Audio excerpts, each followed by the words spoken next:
يوم تجثو كل أمة في دياجير الملمة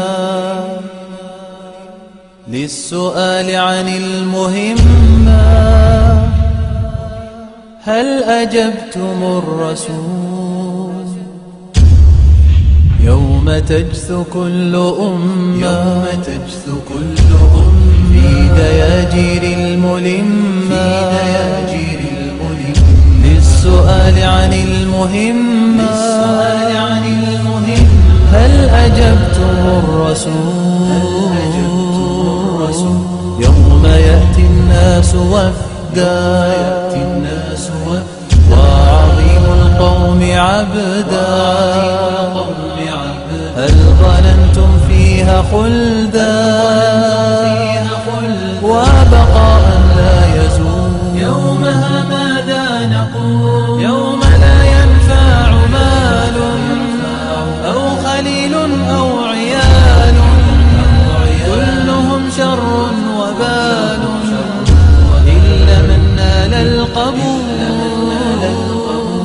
يوم يغشى الناس نار ودخان ودمار وامتهان واحتقار، فتطير له العقول. يومها ماذا نقول؟ يوم رايتنا تنادي أين حي على الجهاد. وما محمد إلا رسول قد خلت من قبله الرسل، أفإن مات أو قتل انقلبتم على أعقابكم.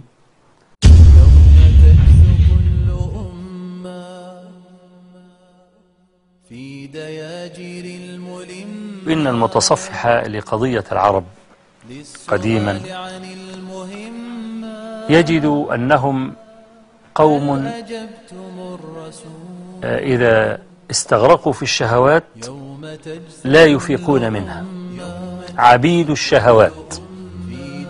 هذا كلام صحيح يصلح أن يكون عنوانا على العرب، أنهم عبيد الشهوات.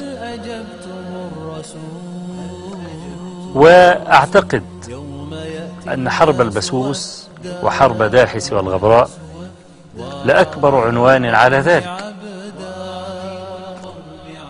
استمرت الحرب الأولى 40 سنة، والثانية استمرت 40 سنة. استمرت الحرب الأولى 40 سنة والثانية 40 سنة، محصلة الحربين 80 عاما من حياة العرب. ما هو السبب الذي من أجله يتقاتل أقوام 40 سنة حتى كادوا أن يتفانوا؟ فحم. والقضية الأخرى ناقة. دارت الحرب الزبون بينهم هذه السنوات الطوال بهذا السبب التافه، كما حدث الآن التراشق بالكلام والتنابز بالألقاب بين صحف الجزائر وصحف مصر بسبب هذا الشيء التافه، ألا هو مباراة تساوي ناقة يعني، أو تساوي فحلا عند العرب القدامى. شوف يا أخي، مثل ما يقول شيخ الإسلام ابن تيمية عليه رحمة الله في فتاواه، أكرم الله إخوة الجالسين معي والمستمعين، قال: الخنزير إذا أدخلته في حديقة في زهور بس يبحث على المكان الوسخ يتمرغ فيه. نعم. لأنه طبعه هكذا. نعم. شاس بن قيس وعبد الله بن أبي بن سلول والمطبلين ومجموعتهم، نعم. ماذا يريدون؟ يريدون أنه بس يظهروا قضية. نعم، دخل متهورون عندنا. نعم. أنا حتى واحد يعني من العائلة يحكي لي أنه يشتغل في المبنى، فضرب هو أيضا، ضرب جزائري ضرب هناك. ليش تشتغل مع مصريين؟ والذين ضربوه مثل ما قال صلى الله عليه وسلم: ما أولئك بأفاضلنا فهم حثالة قوم. نعم. يعني فنعم وقعت تجاوزات، ولكن لماذا التجاوزات الأمريكية والأوروبية نقبلها وأخي مسلم صغيرة نكبرها. نعم.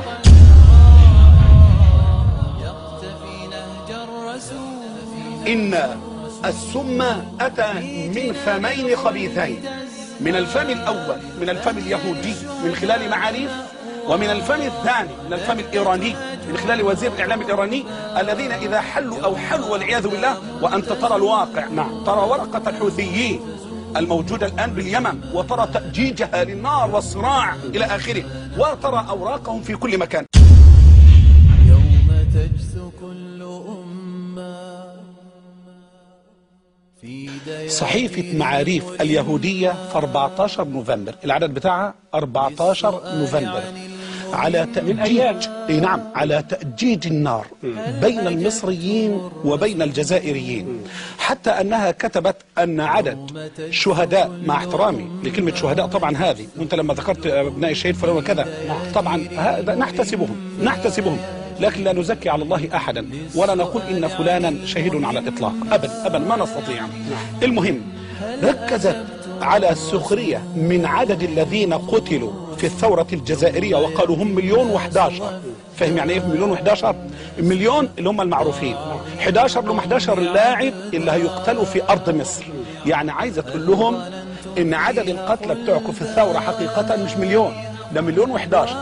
المليون قتلوا فيما قبل ذلك من سنة 54 ل 62، لكن ال11 دول مقتولين في أرض مصر. ثم ادعوا هذا التصريح للاعب مصري، وادعوه لما قال يعني نسبة كما يقولون إن ملعب القاهرة سيتحول إلى جهنم. طبعا فبركة من عند اليهود.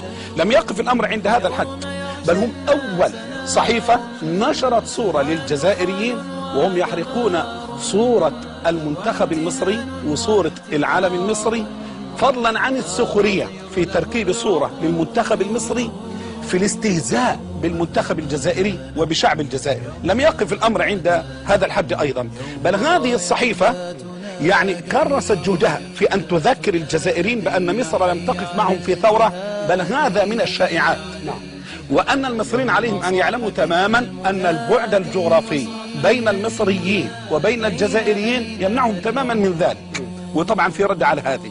طيب يبقى هذه نقطة، يبقى أول من أجج النار هم اليهود. أول من أجج النار هم اليهود، ولذلك يجب على العقلاء أن يفقهوا ذلك. ثانيا، وزير الإعلام الإيراني بدون حياء، وأنا أتحمل المسؤولية فضلا عن القناة ما لها صلة، وزير الإعلام الإيراني زار الجزائر مباشرة قبل الماتش الأخير هذا، ولذلك أجج النار في صدور الجزائريين، وأشعل النار في صدور الجزائريين، وهو معلوم برفضه وكراهيته للمسلمين وكراهيته للعرب، وبخاصة لمصر. إخوتي في الجزائر، إخوتي في مصر، دم المسلم عند الله أغلى من كرة. فجزاكم الله خيرا، فلنهدئ الأمور. اترك الإعلام بيغني كل اليوم، فنحن هم يقولون ولكن نحن أحرار أن لا نسمع لهم. يعني ليس هو يقول وأنا مفروض علي أسمع له. فأنا يعني الإعلام يقول ما يقول، ولكن أذني إلي وسوف أسأل عليها. فأسأل، أنا أحب مصر وأحب الجزائر بلدي، وأسأل الله تبارك وتعالى أن يردهما لبعضهما. يجب على إخواننا الجزائريين أن يعلموا أننا كما قال الدكتور نحبهم ونجلهم، وهم إخواننا وهم من لحمتنا وهم من جلدتنا، ونحن وهم لن أقول عرب، لا، نحن مسلمون أولا ثم عرب بعد ذلك. ولذلك أقول لهم رويدكم وحنانيكم، فإن سموم الأفاعي تدك في جنوبكم وفي ظهوركم من خلال اليهود والإيرانيين.